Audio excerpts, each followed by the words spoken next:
Hi. A viewer asked me to demonstrate how to model a Hirth joint in FreeCAD. It's a little outside of my normal comfort zone because it's not something associated with woodworking, but thought I'd give it a try, and it's the subject of this video. I'm very grateful for the support that I'm receiving on this channel through subscribers and people buying me cups of coffee. If you'd like to buy me a cup of coffee, there's a link in the description below. Now let's get on with designing the Hirth joint. When I got asked to show how to design a Hirth joint, I had no idea what I was actually trying to design.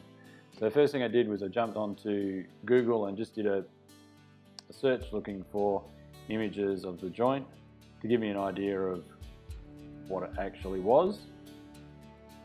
Bearing in mind that I'm not an engineer, I was able to take one of these images and use it as a starting point so that I could come up with the model that I'm going to demonstrate. I'm using FreeCAD version 0.19 that was built on the 10th of August 2020 for this demonstration, and I'm using it on the macOS platform. When I started looking into the design, I played around with a few models and couldn't really make it work, partly because of the way I was thinking, and then suddenly I had a blinding flash of the obvious and realized what needed to be done. And in doing so, what I decided I would do was create a spreadsheet that had the specifications of the joint. So let's just quickly work through this spreadsheet that I've created. The spreadsheet I've defined has two columns. The first is the defined constants, and the second is computed values, which are computed from either the defined constants or other computed values. The cylinder radius is the radius of the top of the cylinder or shaft. The tooth length is the length of the tooth from the outside to the inside. The number of teeth are the number of teeth around the top of the joint. The side angle we're not using anymore. It was something I put in there which I was thinking about. You could probably still do that, and that might change the geometry a little bit. The tooth height is how high the tooth is. So the cylinder height is just the length of the shaft. The gap to the edge is the gap from the outer edge of the tooth to the edge of the shaft, and the top width is this flat portion at the top of the tooth. The model is parametrically designed, so if I was to change, say, the cylinder radius, the model would think about it for a bit and then recalculate, and we would get different values in the computed side. So on the computed values side, the inner radius is the radius of the inside of the tooth from the center point. The inner tooth width is the length of the tooth on the inside face at the base. The outer tooth width is the width of the tooth at the base on the outside. The inner and outer circs are basically just the inner circumference of the inside of the tooth, and the outer circ is the outside circumference. The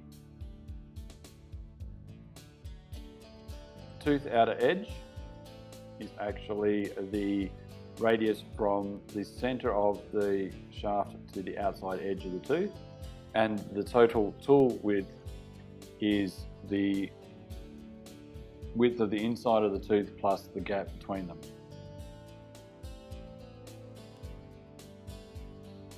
And as the model is parametrically designed, we can change these defined constants. So if we reduce the height of the teeth, you'll see that the tooth pattern slightly changes. We increase the number of teeth to say 20.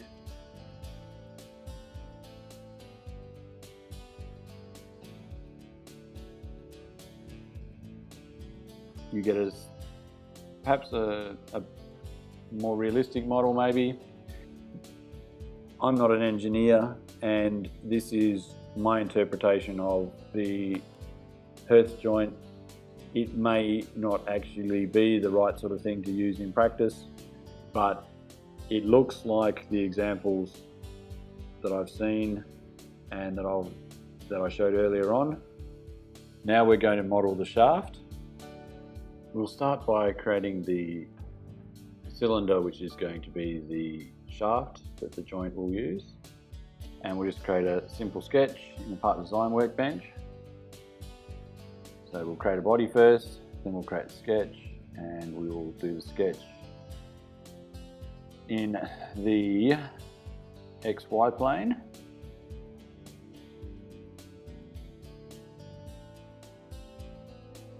And we're just going to make it around the origin. And we'll set its radius from the spreadsheet. So we press the equals key to enter the expression editor. Tell it we're looking at the spreadsheet, and the variable we're going to use is called cylinder radius. We now have a fully constrained sketch, and we're going to use the pad tool to extrude the cylinder. We're going to set the type to be dimension. We're going to set the length to be the length in the spreadsheet. So again, we'll press the equals key to enter the equation editor. What we're looking for the spreadsheet, and the variable is called S underscore cylinder height. And what also I'm going to do in this case is I'm going to reverse the pad so it goes below the origin point. And the reason I'm going to do that is because I want the teeth to sit on top of the origin point. So we'll reverse that and click OK. Now we're going to model a single tooth. Now we'll fit the cylinder into the view, then we'll create a new sketch. And in fact, we're going to have to zoom out a little bit, but we're going to use the XZ plane for the sketch. And now what we're going to do is we're going to use a polyline to define the outer edge of the tooth. In fact, what I should have done before I did this is turn the cylinder off, because I don't need to see it at the moment. And then we'll go back and edit the sketch. We'll use the polyline tool, and we're going to make it symmetric around the origin.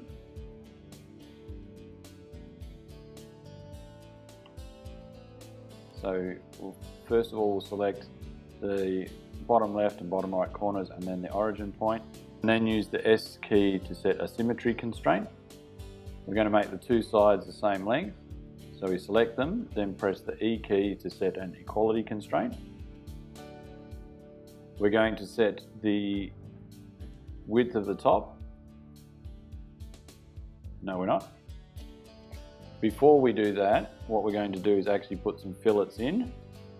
So we'll use the fillet tool within the sketcher. And we're just going to round off these corners here, this corner here, and this corner here. They're going to be equal. Going to set the radius of the fillet to be 1 millimeter, which is in our spreadsheet defined as the gap to the edge. It's not really what I wanted to do with this parameter, but I don't see the point in creating another one just for this simple thing. And it will do for now. Might make the design a little bit more interesting if we mess around with the settings. I'm going to do set the height of the tooth using a vertical distance constraint by pressing Shift V. And again, that's in the spreadsheet. And it is the tooth height.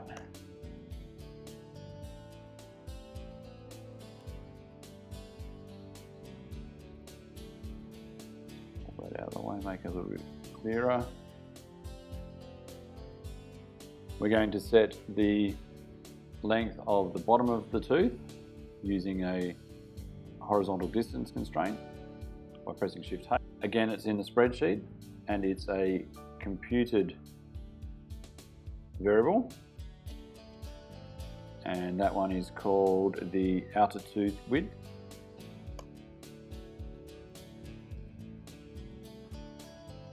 And then finally, we will set the top tooth width, which again is a horizontal distance constraint. It's defined in the spreadsheet as being the top tooth width.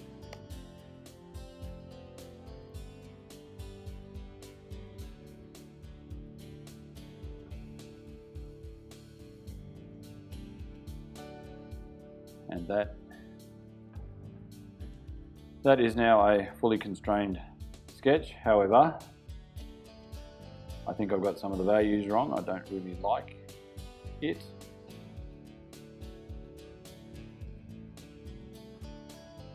And I think part of the problem is this one here, which is called gap to edge. I think we will just make it 0.5 millimeter, and we'll remove the spreadsheet and we'll just put it as 0.5 millimeter.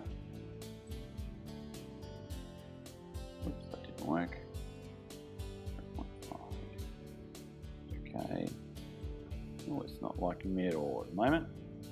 So let's remove that one.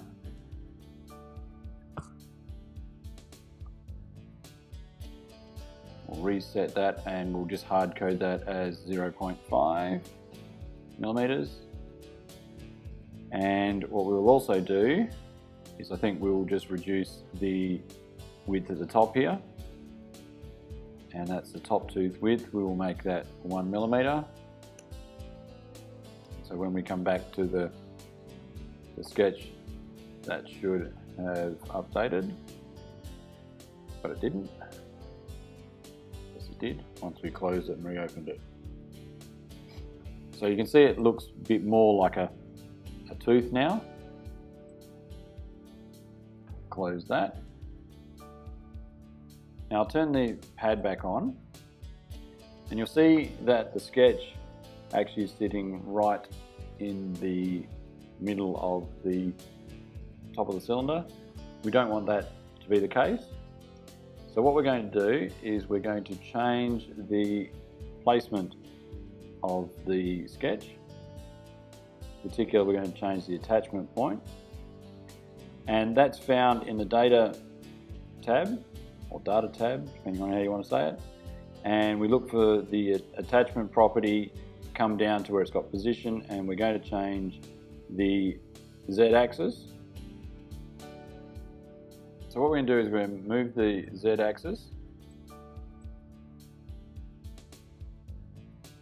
go into the equation editor. We'll set it to be the tooth outer edge, perhaps a little bit poorly named. And you can see now that the sketch has come out almost to the edge.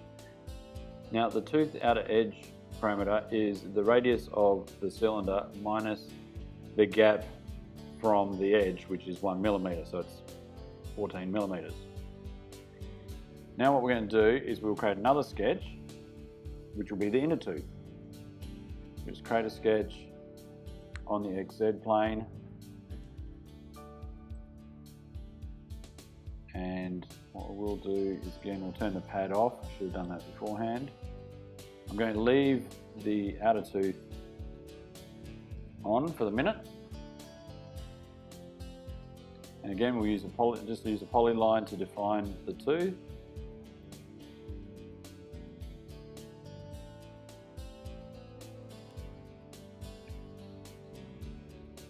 place some fillets in the top. Again, they're going to be 1/2 mil, just like in the outer tooth, so make them equal. Make the sides equal, so select and press the E key. We're going to make the base of the tooth symmetric around the origin, so select the 2 outer points and then the origin point and press the S key.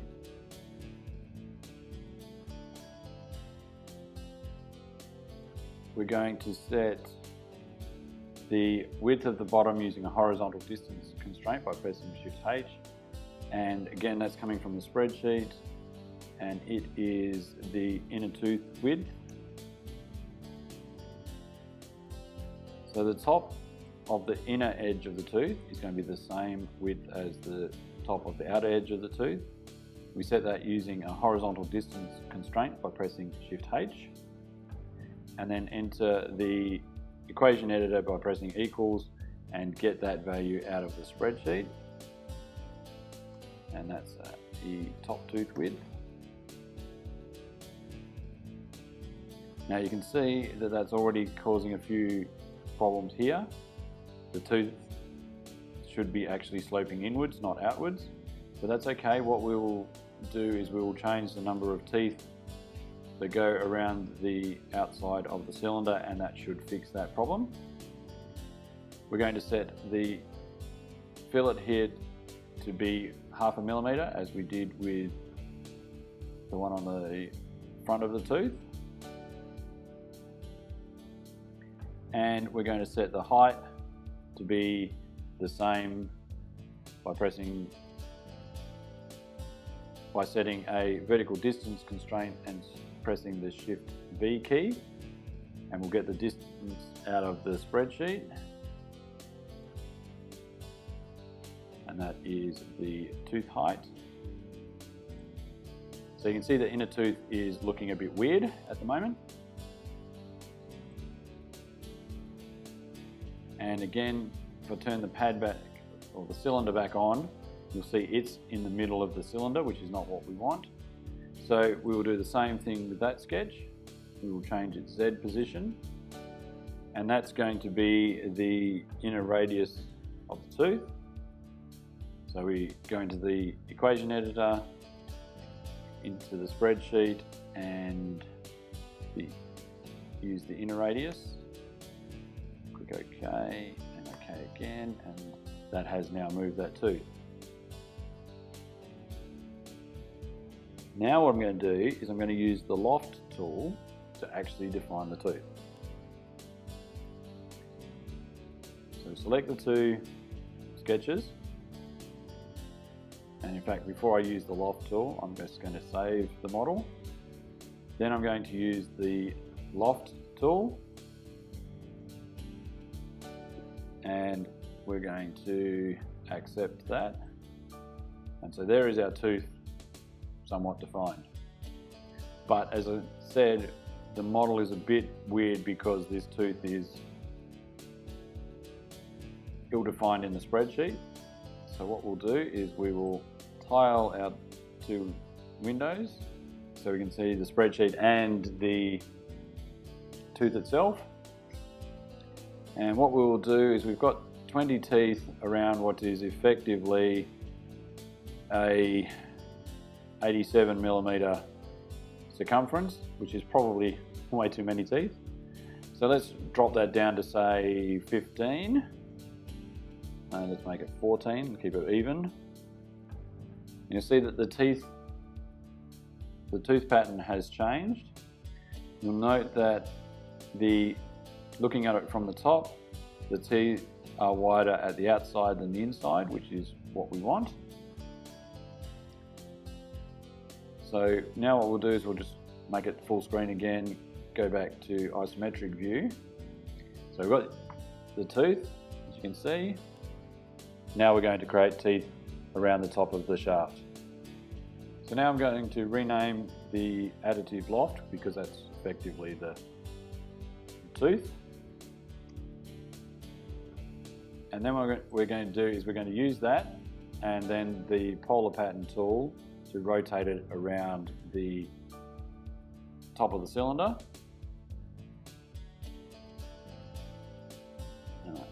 Now, we now need to work out which axis we're going to use. Now this is suggesting the normal sketch axis, but you can't actually see where the tooth is. We switch to wireframe, you can't see it there either. So let's try the vertical sketch axis. As you can see what it's done, I'll switch back to as is mode, it's put it on the front. So if we were to use the number of teeth, we would get a really strange pattern. So let's try that just for something to do. So we've come down to occurrences, we go into the equation editor and choose the number of teeth from the spreadsheet. Click OK. Computer will go away and think about it for a bit.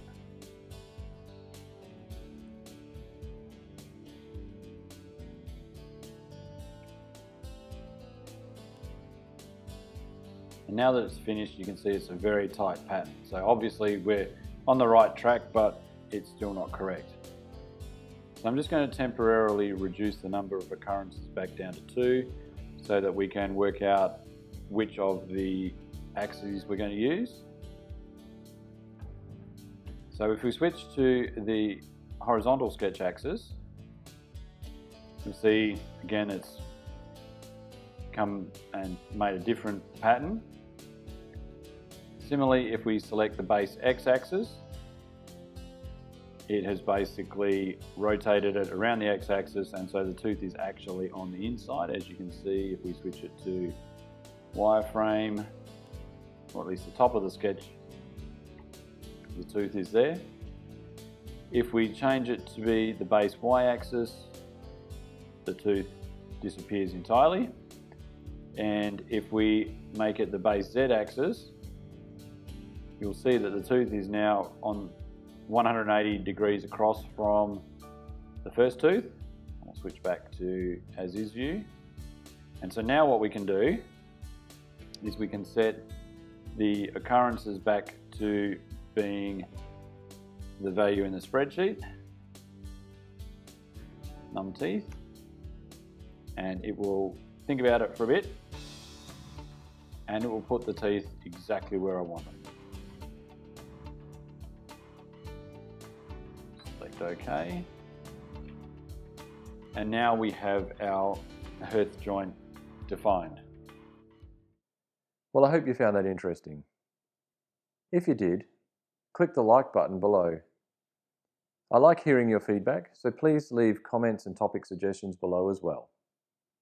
Please consider subscribing to the channel and clicking the notification bell so that you stay up to date with my videos. If you'd like to buy me a cup of coffee, there's a link in the description below. All donations to the channel will be used to develop content for your enjoyment. Thank you for watching, and we'll see you in the next one.